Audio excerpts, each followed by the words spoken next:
মা নাকি বিয়ের আগে শ্বশুরবাড়ির লোককে এই তরকারিটা রেঁধে খাইছিল। চল আজ বানাই। পটলটাকে কেটে নিয়ে চামচের পিছন অংশ দিয়ে পটলের বীজটাকে বের করে নিয়ে পটলটাকে হালকা ভেজে নেবো।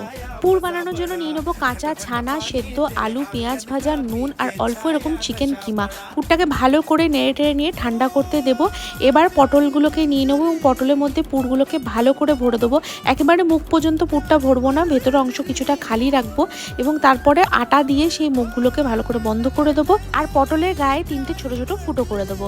এবার কড়াইয়ের মধ্যে নিয়ে নেবো সর্ষের তেল, তার মধ্যে দিয়ে দেবো জিরে আর তেজপাতা, দারচিনি, শুকনো লঙ্কা। ভালো করে নেড়ে চেড়ে নিয়ে মিশিয়ে নেবো হলুদ, চিনি, ক্যাপসিকাম, কাঁচা লঙ্কা, পরিমাণ মতো নুন আর কাশ্মীরি লঙ্কার গুঁড়ো দিয়ে ভালো করে মশলাটাকে কষিয়ে নেব এবং দিয়ে দেবো ওর মধ্যে পরিমাণ মতো গরম জল। কড়াইয়ের মধ্যে পটলগুলোকে দিয়ে ঢাকা দিয়ে 15 থেকে 20 মিনিটের জন্য কুক হতে দেব এবং শেষে নামানোর আগে ঘি, গরম মশলা আর কাসুরি মেথি দিয়ে সার্ভ করব। তো কেমন লাগলো অবশ্যই জানিও আর সাবস্ক্রাইব করো।